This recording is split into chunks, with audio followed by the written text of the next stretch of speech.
Anna Ramona, so you can always. Like,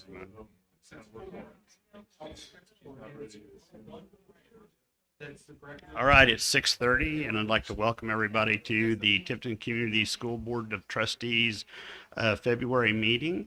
I've asked Mrs. Rodabaugh to lead us in the pledge, so please stand and join us.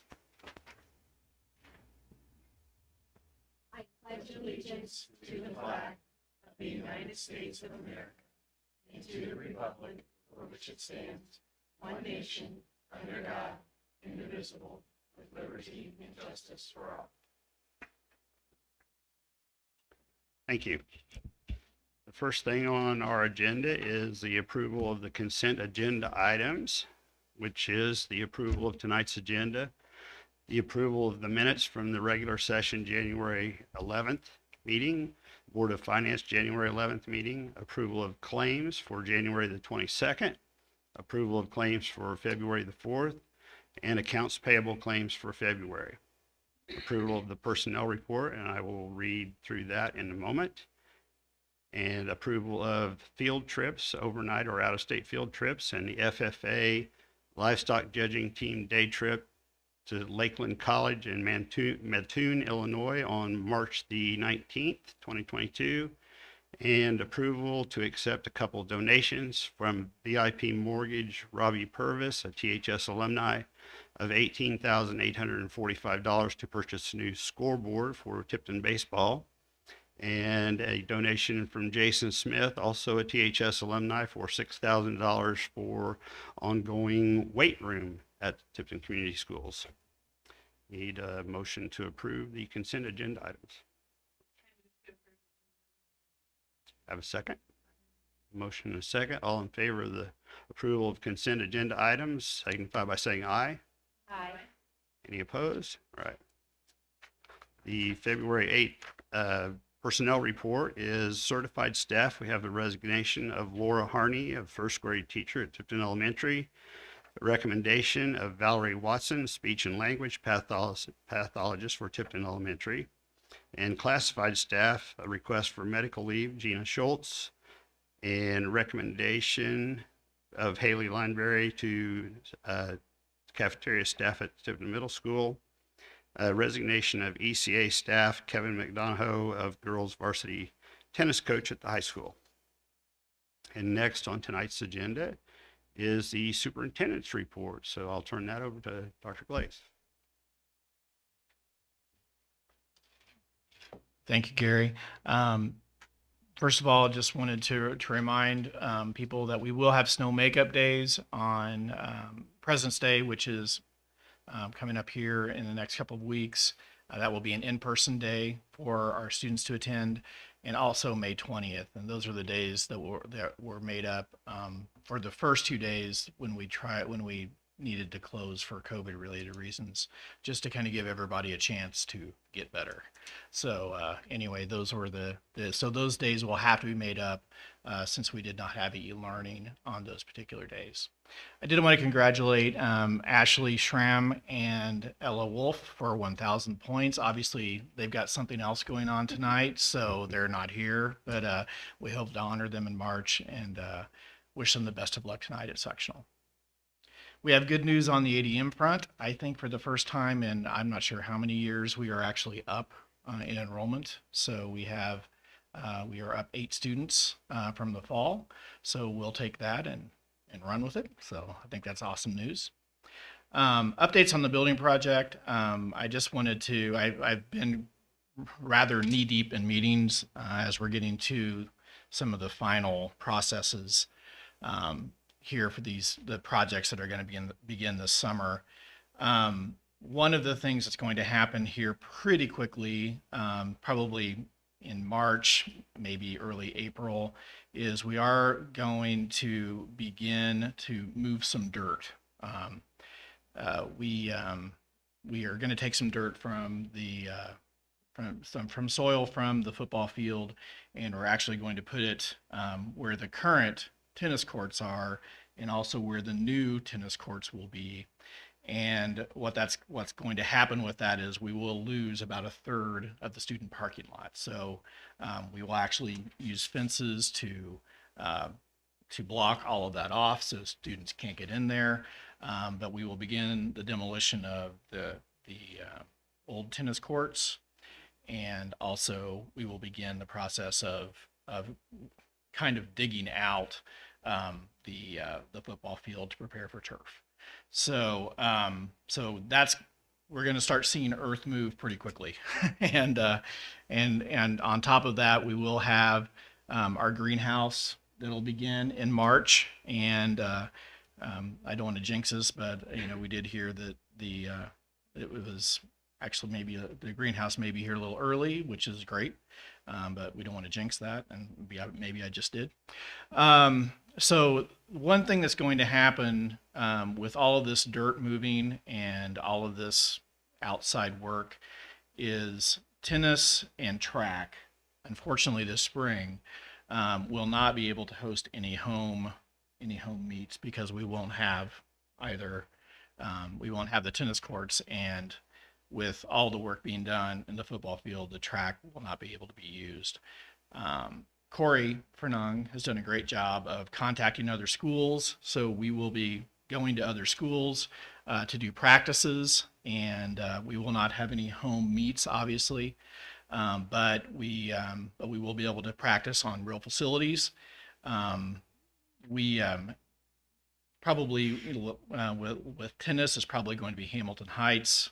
Hamilton Heights used our tennis courts a few years ago when they rebuilt theirs, and so we're going to return the favor. And then with track, Hamilton Heights, we can use their track facilities until April, and then they are also getting turf, so that'll be off limits after April, but we've made connections with Tri-Central and Taylor and Western, and we were able to use their facilities for that as well. Today we finalized some of the aspects of the Tipton Elementary project. One thing that was a big plan for me was to be able to put terrazzo in where our current flooring is in the elementary that's breaking up. That is something that we are not going to be able to do.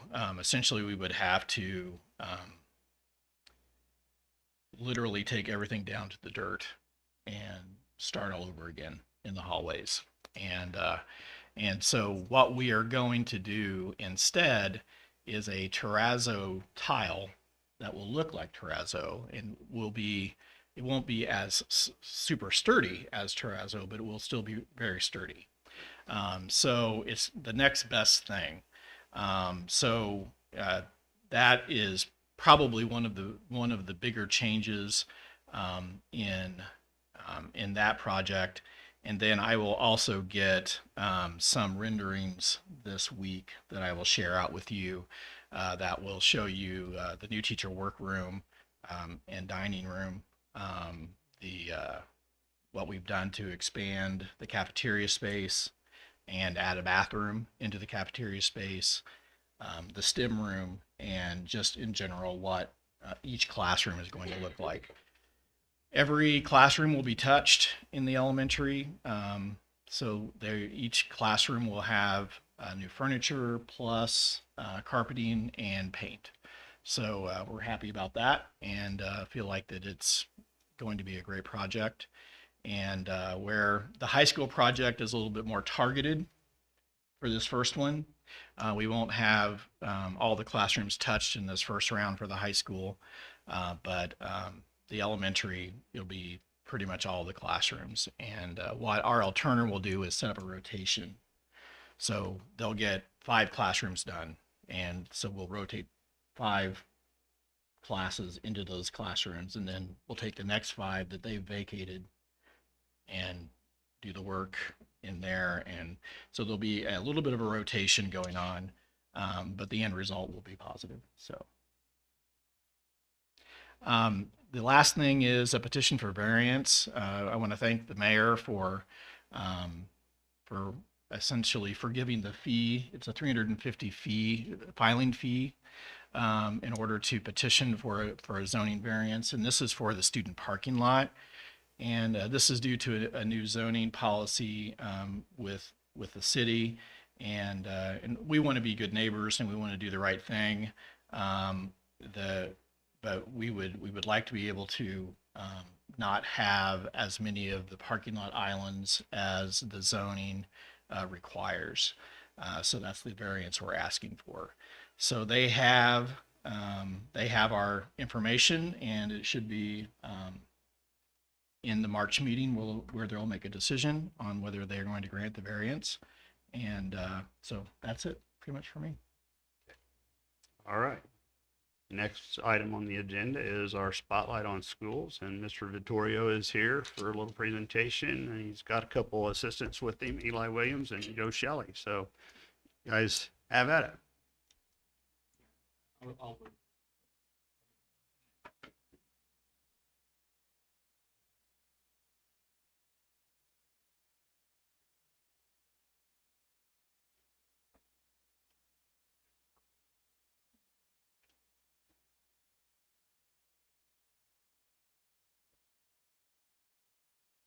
What we have is the class of teaching at the high school, and industry 4.0, the principals industry class, doing a couple things. One is that the investment in carrying up.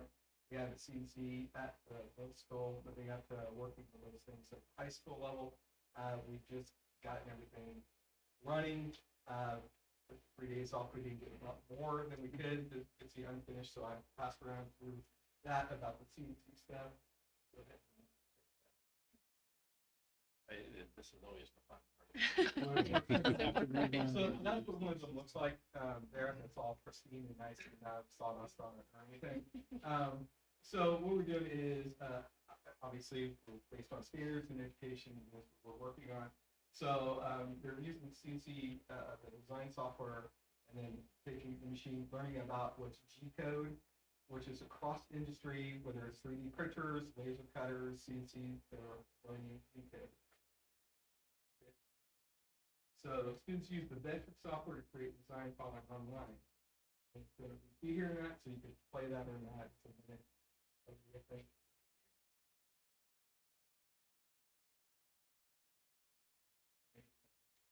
Yeah. Okay. He can talk about it because he's here. Software, making vector columns.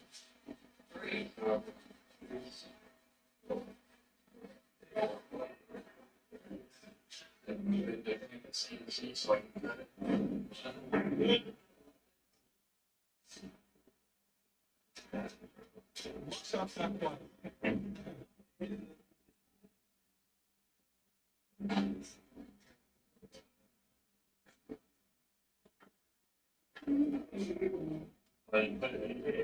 CNC software.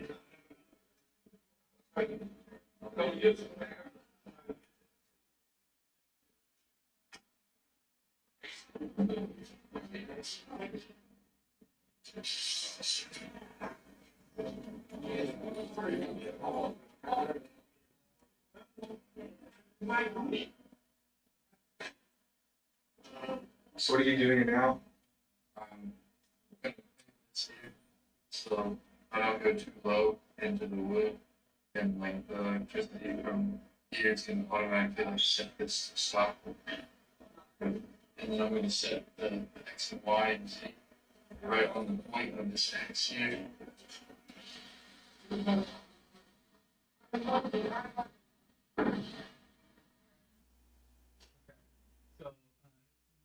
about your experience with that a little bit. So, first off, we quickly made a little design. I just put my name, the year, and just put the Blue Devil sign up. And I had to, well, first size up the board I was going to use. And I was going to have a border around it. And I used vector and all that to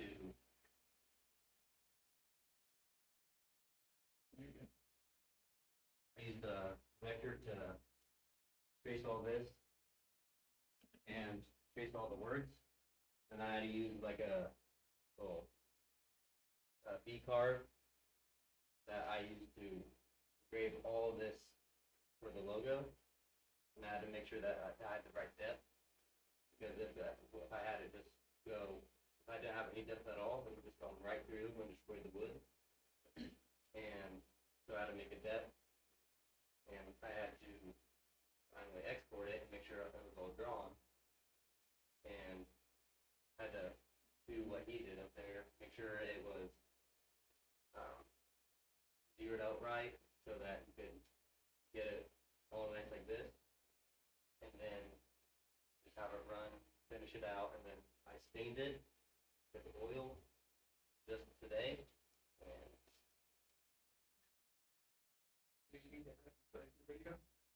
Something I really like about the software is that it gives us a oil to watch. The software is actually really user friendly, so it's really easy to figure out everything like that. Export your files and plans and get all that figured out first. Do it. I learned this like about a week ago. I already got this all readied up, and probably not to be a lot more. Yeah, when are you taking orders? So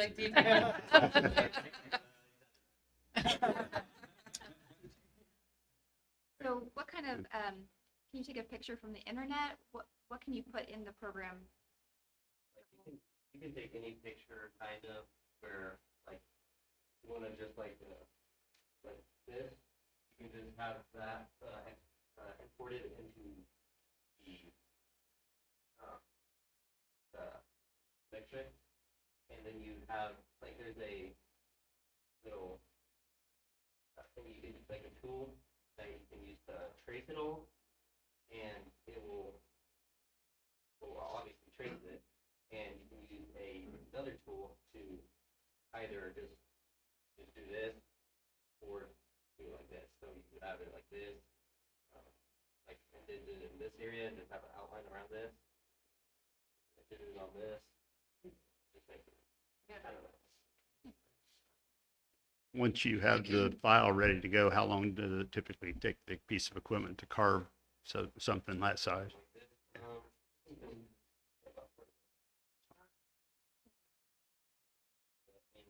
This was not very intricate or anything. This is kind of simple. I just put it up together. I'm impressed. I'm like, look at this. How many students do you have in this course, Mr. Victoria? 23. In this course, doing what these gentlemen are doing? Yeah, reading that all from us to the end of the year. How because many you got 2 pieces? kids at a time. I was going to say, how many pieces of equipment do you have that carve? Two.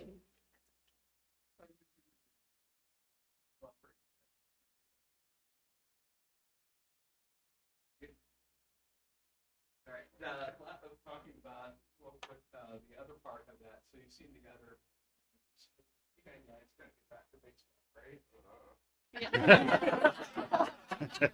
Hey, thank you guys. Thank you, guys. Thank you very much. Thank you so Thank you. much. Thank you.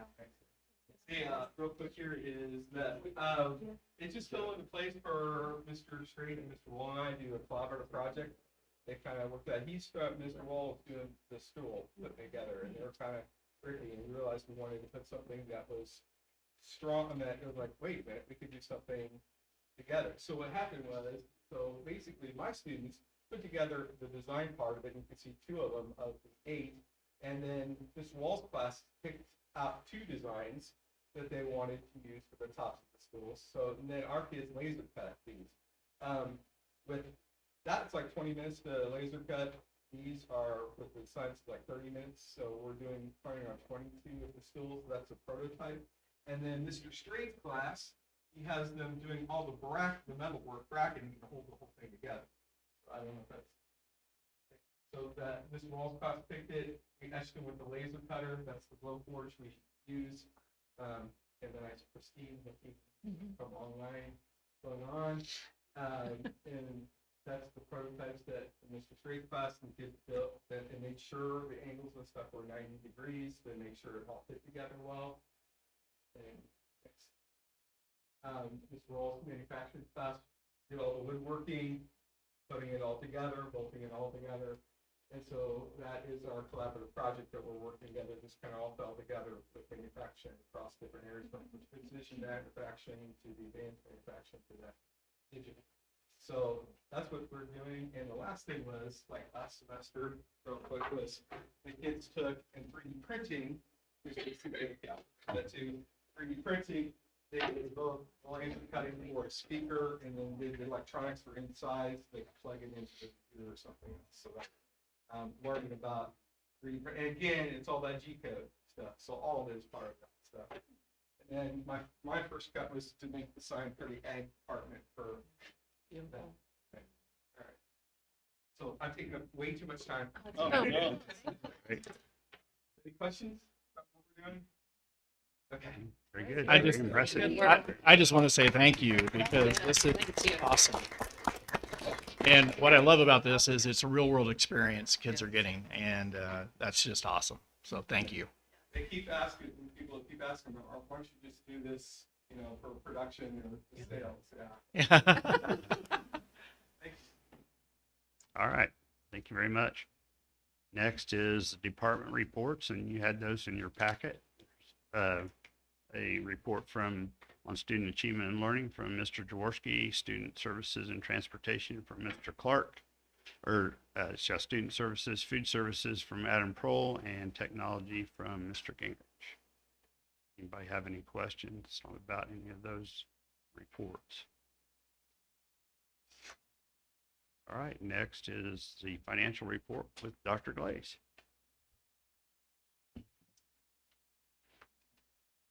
For the first month reporting for the 22 budget, I think that we're in pretty good shape. Total expenditures in the education fund are around 659,000, and the revenue is 866. We're always glad when the revenue is much higher than the expenditures, and which left us a cash balance of around 416,000. We have cash balances in debt service of 916,866, operations of 1.589903, and our rainy day fund cash balance is 2.5 million. So in general, I think we're in good shape. It's nice to see that education fund cash balance building up, and so that's good news. Yes. Next is, don't go away, you're next. Belvia Grace here from Baker Tilly, and she has a little presentation on preliminary financing for our project. I'll be glad to move or you can, Sure, or you can drive, whatever you want to do. I'll drive. That's fine. Okay. This will work as a mouse, or this will work as a pointer. So whatever works. Okay. Hi, good evening, everyone. I'm Belvia Gray with Baker Tilly, and I'm going to present information on the proposed financing for the projects Dr. Glaze was talking about earlier. So I'm going to walk through some information, and the one thing I want to point out is that through this process, the board is establishing maximum parameters, so we can come down from those, but we can't exceed them. So is this? Oops. Or maybe. Let me do this.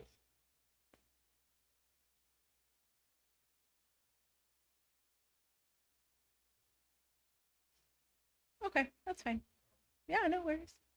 Maybe make it a little bit smaller, then we can, just a tiny bit smaller. There we go, perfect. All right. So the first two slides, we always like to show what the school corporation's existing indebtedness looks like, because we do take that into account, obviously, as we're looking at structuring new bonds around existing bonds. So if you go to the next slide, you can, because I always like the pictures, to be honest, that's always easiest way to explain it, certainly. You can see that the school corporation has your current bonds that are outstanding will be repaid by 2028. And right now we have some dips built in 2024 and then 2026. So when we're looking at the proposed bonds, we've taken those into account as we're structuring the proposed series of bonds. The next slide then, this provides a summary of all 5 series that are looking to be approved, and they are separate and distinct projects. We're just going through the process once because you're looking at over several years. This is a longer term capital plan, so going through the process once, and we'll issue when you're ready and need those dollars. So on this slide, we're showing a maximum borrowing amount that won't exceed $5,815,000 per series of bonds. We are estimating that 3 series will be issued in 2022, and then 1 series issued in 23, and then the final series being issued in 2024. Like I just mentioned, we're looking at establishing maximums through this process, and one of the guiding principles that we had as we were putting together this plan of finance was that the school wanted to keep its payments and really tax rate at current levels. So that was kind of the way in which we pulled this information together. And we also are in an environment where you're looking at issuing bonds over several years, and we know that interest rates are increasing. So even though from historic perspective, they're still relatively low, we are looking at an increase over time in interest rates. So that's one of the things that we wanted to take into account as we were establishing the maximum parameters. And so you can see we have a line that has the estimated lease rental. And so that is really based upon current rates, where we see payments coming in. But then the line below that has a maximum lease rental payment, and those are a little bit higher. And then especially for the 23 and 24 bonds, we've put them quite a bit higher, but you'll see how that fits in with the overall plan of finance on the next couple of slides. This first schedule right here shows the payments schedule that we've estimated based upon where we expect rates to be. And you can see that with all series of bonds, we're looking at those being repaid over about 19 and a half years. And for the first 3 years, 2023 to 2025, you can see the shaded bars there. For those 3 years, we are looking at managing the overall tax rate through a combination of the debt service operating balance. Dr. Glaze just mentioned you have about $900,000 that's in that operating balance right now. And the Department of Local Government Finance over the next couple of years is going to there's going to be a required spend down in that fund. So we're not taking away money that, we're not unnecessarily spending it down. We're really taking advantage of money that you'll need to spend down anyway. And that's allowing you to issue some of these series of bonds earlier than you maybe would have otherwise. To the extent we can't use dollars from the operating balance, there may be some interest that is considered a project cost, and that's called capitalized interest. So that could be paid from bond proceeds. And so we'll just continue to monitor that, but certainly our goal is to get you as much as we can in bond proceeds for all of these projects. So this is based upon kind of where we are right now rate-wise. And then the next slide, this is what shows how the maximum parameters that we estimated all fit together. And you can see even with the 23 and 24 series of bonds having a higher maximum annual payment, you can see the overall debt picture not exceeding current levels, save for the few years where we already talked about that. That is all I have on the finances. Sure. Do you have a prediction as far as where nobody knows, but where you think interest rates will go? And then part of my question includes, so if we're not issuing the bonds for the other project until 2024, is that where we're watching the management of funds to make sure that interest rate at that time is not higher, than it is? So interest rate wise, I think we're probably looking in interest rates the first part of the year have been a little crazy. I think we're going to be probably looking at the upper 2s to low 3s probably for the 2022 series. I mean, if I have my crystal ball, don't hold me to that. And then for the 23 and 24s, I was looking the FOMC. I mean, there's going to be an increase in rates of anywhere from like what 0.25% up to 1+% over the course of this year. So that's why we are building in the maximum parameters that we are, because right now the school still has some flexibility to have higher payments later, which would increase your overall interest expense. However, assuming you still want to complete the projects as you're imagining them, you would still be able to do that and stay within what you're promising to your taxpayers today. Good question. Any other questions for me? Okay, thanks. Thank you so much. Yeah, my pleasure. Okay, next up is old business. We don't have any of that to discuss this month, and on to new business. First thing is consideration to approve the resolution taking action on the 2022 amended leases. Earlier this evening, the Board of Directors of Tipton Building Corporation approved the 2022 amendment of leases of 5 or more series of first mortgage bonds. The recommended resolution allows the Tipton Community School Corporation Board of Trustees to make a determination of need, approves the form of amendment to the lease, and other matters approved the issuance of multiple series of multiple mortgage bonds by the building corporation, call for a public hearing on the amendment to lease, and to convene a 1028 public hearing for each of the 2022 through 2024 bonds. Anyone have any questions or discussions on that? If not, I would entertain a motion to approve that resolution for the amended leases, and a second. I move to approve the resolution taking action on 2022 amended leases. Second. Second. I have a motion and a second. All in favor of the approving the resolution on those amended leases, say aye. Aye.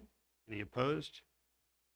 All right, next is consideration to approve advertisement of bids and contractor pre-qualification form. In your packet, there are 2 forms developed by R.L. Turner. The first is the bid pre-qualification form for contractors wishing to bid on the 2022 outdoor extracurricular co-curricular facility improvement project, as well as a second document used to advertise for bids on the same project. The advertisement of bids will be published twice in the month of February. Bids will be accepted until 2 p.m. March 1st, 2022. It is recommended that the Board of Trustees approve the contractor bid pre-qualification form and the advertisement of bids for the 2022 outdoor extracurricular co-curricular facility improvement project as written. Any discussion, questions on that? A motion and a second to approve. I move to approve the advertisement of bids and contractor pre-qualification. A second. A motion and a second. All in favor say aye. Aye. Any opposed? All right, thank you. Next is consideration to amend the 2021-2022 academic calendar. For the last several years, the April e-learning professional development day has coincided with the Tipton High School prom on the 3rd Friday of the month. However, this year, the 3rd Friday is also Good Friday, so the Tipton High School prom has been moved to April the 22nd. This alteration creates the need to change the date of our April e-learning professional development day to April the 22nd instead of April the 15th. Any discussions or comment on that? Need a motion and a second to approve that calendar change. I move to amend the academic calendar and change the e-learning date and prom date to April 22nd instead of April 15th. Second. Motion and a second. All in favor of making that amendment to the academic calendar, say aye. Aye. Any opposed? All right, next is consideration to approve the cancellation of old checks. Indiana Code requires the cancellation of warrants or checks that are outstanding and unpaid for a period of 2 or more years as of December 31st of each year. The warrants and checks must be declared void. It is recommended that the Board of Trustees approve the cancellation of the 23 old checks listed in your packet. Any questions or comments? For you new board members, this is something we do every year. So, motion and a second. Move to approve the cancellation of old checks. A motion and a second. All in favor, say aye. Aye. Any opposed? All right, thank you. Next is consideration to approve an Apple computer lease for student devices. It is recommended that the lease with Apple to purchase MacBook Air laptops and iPads with connected keyboard be approved. This is a 4-year lease, as we have done in the past. The total amount of the lease is $397,251.25 at 0% financing. The annual payment is $100,651.50.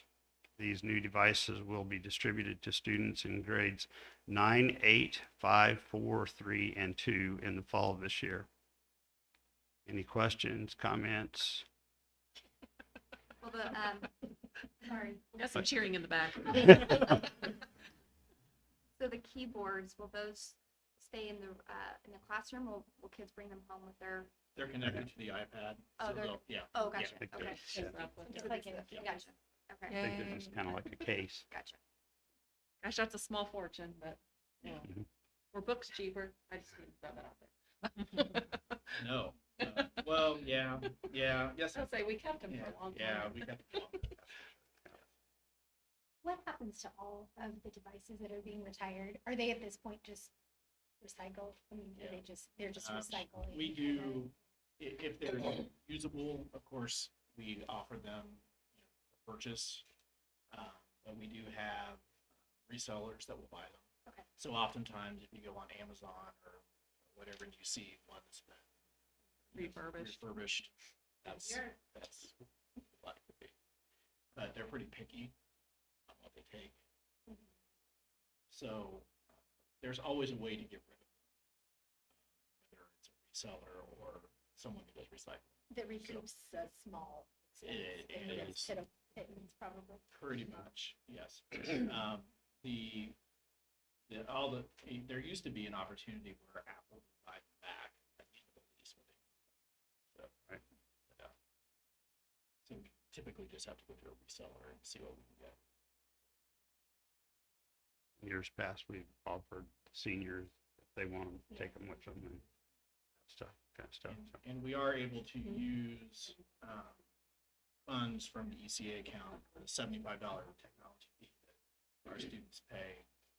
We'll be able to pay for a good chunk of the payments for the lease this year, which saves us money in the education fund, which is always something that makes us happy. okay, need a motion and a second. I move to approve the Apple computer lease for student devices. I have a motion and a second to approve the Apple computer lease. All in favor, say aye. Aye. Any opposed? All right, next up is consideration to approve bids for mowing and trimming. Bids for mowing and trimming were advertised and received. 2 bid packages were received and included in your packet. And some discussion during the work session. Need a motion to approve which one we would choose and a second for same. I move to approve the bid by Cage Company for the,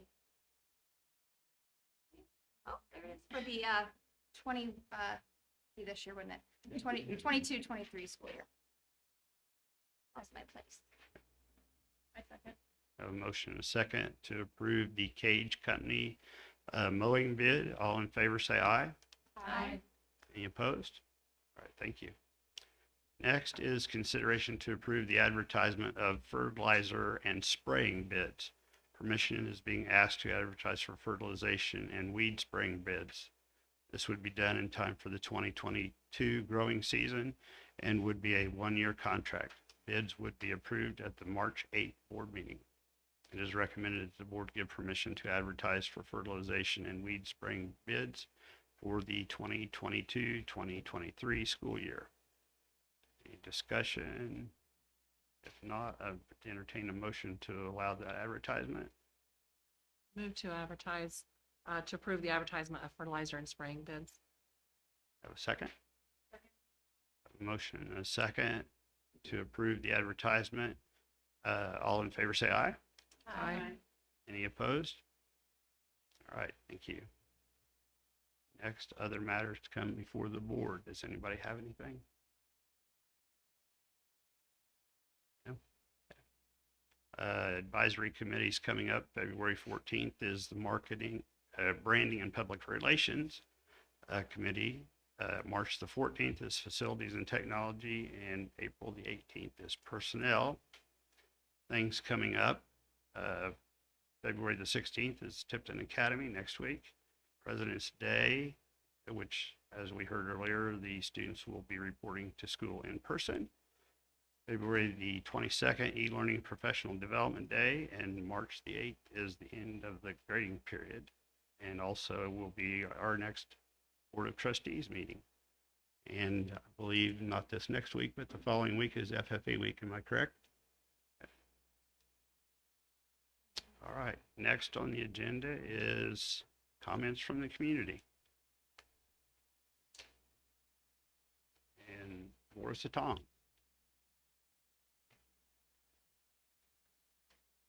First up, that never happens. I just wanted to take a minute and reemphasize what I was talking about prior to this winter break, as far as the board reevaluating the COVID guidelines and restrictions and processes and that kind of thing, because every day we are seeing more and more of the mass casualty that is happening to our kids. You know, a couple meetings ago, the special ed teachers were here and we're talking about the depression, the anxiety, and they're seeing it happen. I'm seeing it happen. You just can overhear conversations with kids. The anger is so palpable, and it's like rebellion anger.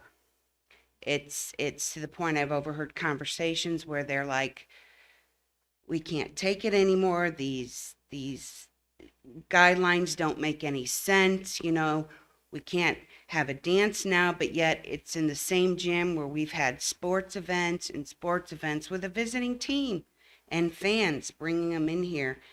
They don't understand why some kids will be quarantined for 5 days, why some kids are 10 days.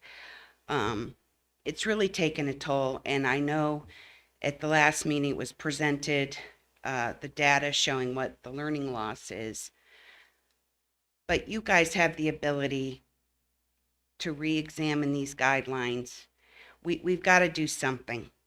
I mean, when you're seeing, 50% of high school girls and the suicide ideation that's going on there. When you see 23% of kids report depression and another 26, 27 are reporting anxiety, that's half the kids that are having some kind of mental issues going on here. And they see it with the teachers. And, you know, I guess to just hear what the teacher had said last month at the meeting about how overwhelmed they are and, you know, adding all this stuff to their plate and they can't do it. But, you know, you become a teacher for a specific reason. It's certainly not for the pay.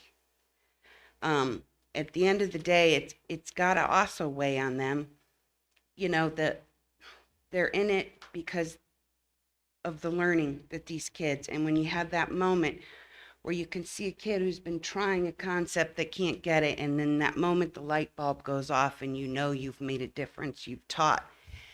And they can see, I'm sure, the deficits, not being able, these kids aren't learning.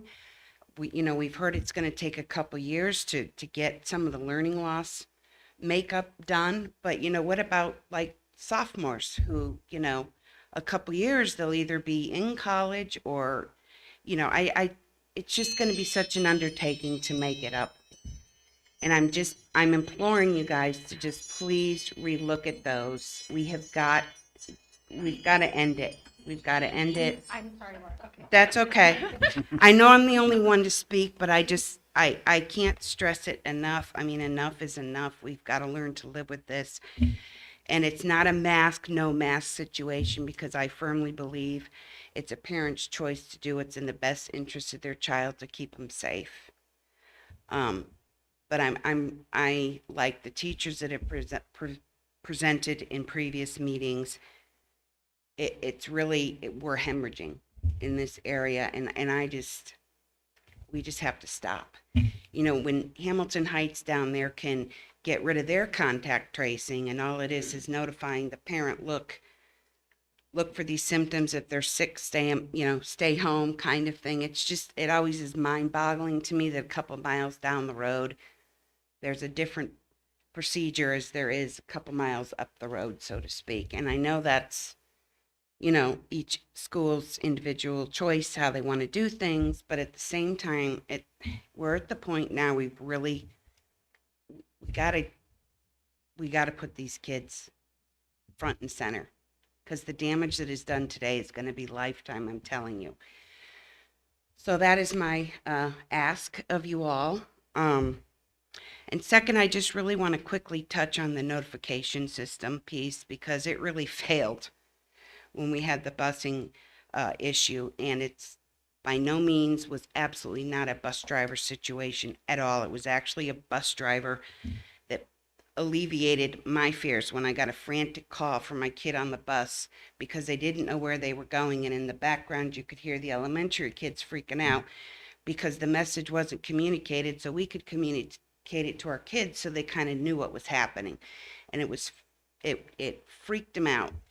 So I don't know if going forward, if there's a scheduled day for the call that comes about, you know, this is a test of the Tipton community notification system, that kind of thing. And if proactively, if we're not getting that on a weekly basis, we can call the school, and because these glitches kind of keep happening. So anyway, I look forward to your guidance on those kind of things. So thank you. Did your child have a different bus driver? What was the situation? The bus driver was out ill, and a lot of parents on the route didn't get the notification that there was going to be a combination of like the two bus routes kind of thing. So she got on at the right time, and then I'm sitting home, and then I get a call at 4 minutes after 8 from her on the bus saying, there's something wrong, we keep driving up and down the same road. We don't know where we're at. We're scared. I'm trying to calm down the little kids who are worried. Their eyes are bugging out. You know, they go to in-services and things on school shootings, and I mean all the stress level, and they're taught to look for these things. If you know, so we're trying to. I'm like, oh my gosh. I'm like, where are you? Do you recognize your surroundings? Can you see the school? You know, and I'm sure the bus driver thought we all knew there was no problem, but just the simple lack of communication in that issue. And thank God. And I couldn't get a hold of the school because it was just right after 8 o'clock and they weren't answering the phone. Thank God her bus driver, who was home sick, texted me because he was worried, wanting to know if she had been picked up and if, you know, other kids, and explained the situation. So after the 4th call, when I got that information, I could then call her on the bus to tell her what was going on, so she could then put the word out what was going on. But I'm going to tell you, those 10 minutes as a parent, when you're on the phone and you get that call, it didn't need to happen, is what I'm saying. So that was the frantic 10 minutes. Because, I mean, I was like I was in my jammies. I didn't care. I was getting in the car. I was going to try to find, and thank God, I can't thank her bus driver, who she's known for years, enough, because it just was a calamity of error. So if there's anything we can do to kind of maybe solidify, step up the contact notifications, deal with some of these glitches kind of thing, because that's the real consequence of something like that. So, Okay. All right. Thank you. Thank you.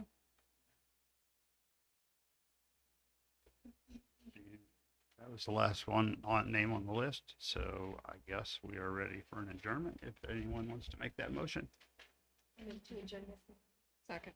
Motion and a second to adjourn tonight's meeting. All in favor, say aye. Aye. All right. Thank you.